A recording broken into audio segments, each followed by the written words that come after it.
Brain যখন ক্লান্ত হয়ে যায় তখন ঘুম চলে আসে চোখে, এটাকে বলে নুআস।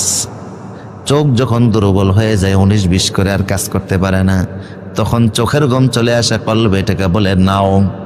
এই জন্য ফজরের সময় মুয়াজ্জিন বলে আসসালাতু খায়রুম মিনান নাওম।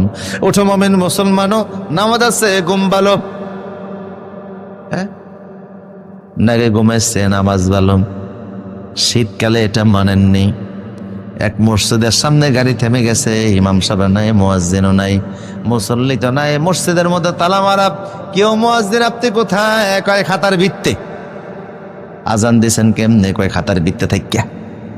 বের হন না কেন? কয় এত শীত বের হই কেমনে? অথচ ইসলামের সবচেয়ে বেশি গুরুত্ব হলো ফজর নামাজের।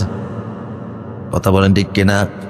রাসূল বলতো মান সাল্লা সুবহা ফাহুয়া বিজিম্মাতিল্লাহ, যে ব্যক্তি ফজর নামাজ আদায় করবে সারাদিন আল্লাহর জিম্মার মধ্যে থাকবে। আবার রাসূল বলতেন মান সাল্লাল বারদান দাখালাল জান্নাহ, যে ব্যক্তি ফজর এবং আসর পড়বে আল্লাহ তার অবশ্যই জান্নাতে ঢুকিয়ে দিবে। এই জন্য আমরা দিনে শুরু করব ফজর নামাজ দিয়ে, পারা যাবে ইনশাআল্লাহ।